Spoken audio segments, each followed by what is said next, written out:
కాంగ్రెస్ పార్టీలో అగ్రకులాల ఆధిపత్యం చాలా స్పష్టంగా కనబడుతున్నది. ఇవాళ అంటే ఒకవేళ కనుక 2019లో కాంగ్రెస్ పార్టీ అధికారంలోకి వస్తే అక్కడ ముఖ్యమంత్రి పీఠం కోసం దాదాపుగా 10 మంది పైగా అగ్రకుల నాయకులు ప్రయత్నం చేసే పరిస్థితి వస్తుంది. కానీ అక్కడ ఒక బీసీను ఎస్సీను ముఖ్యమంత్రిగా చేసే పరిస్థితి లేదు. ఇక్కడ టీఆర్ఎస్ను చూసినట్లయితే ఇటీవల కాలంలో ఆయన పెద్ద ఎత్తున బీసీలతో పాటు ఎంబీసీలను కూడా ఎంబీసీకి ఒక కార్పొరేషన్ పెట్టారు, మోస్ట్ బ్యాక్వర్డ్ క్లాసెస్. అది ఎప్పుడూ జరగలేదు. మన అంటే ఒక 30-40 సంవత్సరాల చరిత్రలో ఎక్కడ కూడా ఉమ్మడి రాష్ట్రంలో కూడా ఎంబీసీలకి ఒక కార్పొరేషన్ పెట్టినటువంటి సందర్భం లేదు. అదేవిధంగా బీసీల్లో కొన్ని కులాల వారిని ఆదుకోవడానికి గొర్రెల పంపిణీ కానివ్వండి, చేపల పంపిణీ కానీ ఇటువంటి కొన్ని వినూత్నమైనటువంటి పథకాలతో బీసీ ఓటు బ్యాంక్ని టీఆర్ఎస్ గంపగొత్తగా ఓన్ చేసుకుంటుంది. కాంగ్రెస్లో మాత్రం అగ్రకులాల ఆధిపత్యంతో వాళ్ళు దూరం అవుతున్నారు అనేటువంటిది ఒక చాలా స్పష్టంగా కనపడుతుంది. ఇటువంటి నేపథ్యంలో రాబోయే ఎన్నికల్లో మీరు బలహీన వర్గాలని దగ్గర చేసుకోవడానికి ఏమున్నది మార్గం మీకు పెద్దగా కనపడతలేదు. Okay, first of all Congress పార్టీకి ఉన్నటువంటి బలమే బలహీన వర్గాలు, వెనుకబడిన వాళ్ళే కాంగ్రెస్ పార్టీని మోస్తున్నది. ఈరోజు ఆ రోజు ఇందిరాగాంధీ గారి గరీబీ హఠావో కానివ్వండి, బ్యాంకుల జాతీయకరణ కానివ్వండి, అదేవిధంగా చరిత్ర కావచ్చు. అంటే కాంగ్రెస్ పార్టీ యొక్క పునాదులే అక్కడి నుంచి, అంటే బలహీన వర్గాల శ్రేయస్సు కోసం పాటుపడటం అనేటువంటి ఫౌండేషన్తో మాత్రమే కాంగ్రెస్ పార్టీ ఉన్నది తప్పితే ఇది ధనిక వర్గాలు అనేది మాత్రం కాదు. ఇవాళకి కూడా కాంగ్రెస్ పార్టీకి వెన్నెముక బలహీన వర్గాలు, దళిత వర్గాలు. వీళ్ళే కాంగ్రెస్ పార్టీని నా పార్టీగా ఓన్ చేసుకొని స్వచ్ఛందంగా ముందుకు వచ్చేసి కాంగ్రెస్ పార్టీ శ్రేయస్ కోసం పాటుపడుతున్నారు. ఇది ఒక విషయం. ఇక ముఖ్యమంత్రుల విషయానికి వస్తే ఇందాక కూడా మనం మాట్లాడుకోవడం జరిగింది. ముఖ్యమంత్రి పలానా వ్యక్తి అని చెప్పేసి కాంగ్రెస్ పార్టీ ఎప్పుడు కూడా డిక్లేర్ చేసిన సందర్భం లేదు, ఎప్పుడు కూడా చేయదు. అదేవిధంగా కాంగ్రెస్ పార్టీ అంత అధికారంలోకి వచ్చిన తర్వాత పలానా వ్యక్తిని అధిష్టానం నిర్ణయించినప్పుడు లోకల్ పరిస్థితుల్ని, స్థానిక పరిస్థితుల్ని ఆధారంగా చేసుకొని నిర్ణయించినప్పుడు ఆ నిర్ణయం ప్రకారము మెజారిటీ నిరూపించుకోగలిగినప్పుడు ముఖ్యమంత్రిగా ఎన్నికైతాడు తప్పితే ఇతను ఫలాని క్యాస్ట్కు సంబంధించిన వ్యక్తి కాదా అన్నది కాదు. అదేవిధంగా కాంగ్రెస్ పార్టీ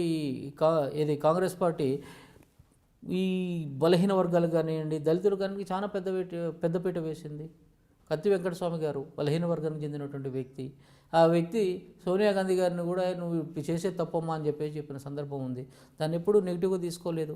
ఆయన మీద ఏం లేదు. Yes, whether I'm right or wrong అన్నది పునఃపరిశీలన చేసుకున్నారు. ఆయన చివరికి చనిపోయేదాకా కూడా కాంగ్రెస్ నాయకునిగానే చనిపోవడం జరిగింది. అంటే మీరు అదేవిధంగా ఏది అంటే ఏమాత్రము బ్యాక్గ్రౌండ్ అంటే బీసీలు ఎంబీసీల సంక్షేమానికి కేసీఆర్ ప్రభుత్వం చాలా గట్టిగా కృషి చేస్తున్న నేపథ్యంలో మీ ఓటు బ్యాంకు, అఫ్కోర్స్ మీకు ఓటు బ్యాంకు ఉన్నట్టయితే బీసీల్లో అది టీఆర్ఎస్ వైపు వెళ్ళేటువంటి పరిస్థితి లేదంటారా? దాని గురించి చెప్పాలంటే ఇప్పుడు ఫస్ట్ బంగారు తెలంగాణ అని చెప్పడం జరిగింది కేసీఆర్ గారు. తర్వాతకు వచ్చేసరికి ఏది నిజమైనటువంటి రంగు బయట పడుతుంది. మనము 3 ఎకరాల భూమిని నిరూపించుకోలేకపోయినాం.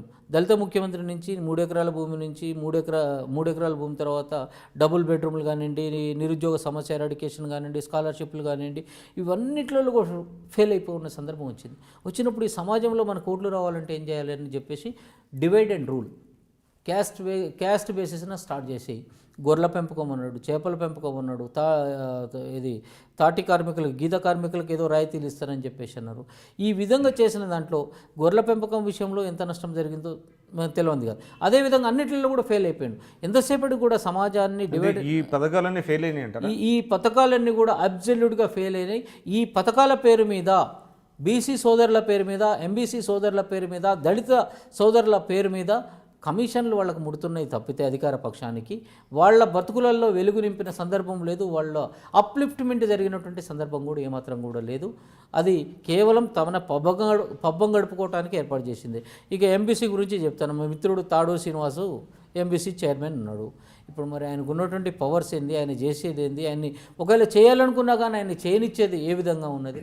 అక్కడ మొత్తం కూడా పవర్ అంతా కూడా సెంట్రలైజ్డ్ అయి ఉన్నప్పుడు ఒక మంత్రికి ముఖ్యమంత్రి అపాయింట్మెంట్ దొరకని సందర్భంలో, ఒక మంత్రి ఒక సమస్య గురించి చెప్పుకోలేని సందర్భంలో ఈ చిన్న చిన్న కార్పొరేషన్ చైర్మన్లను ఏం చేయగలుగుతారు?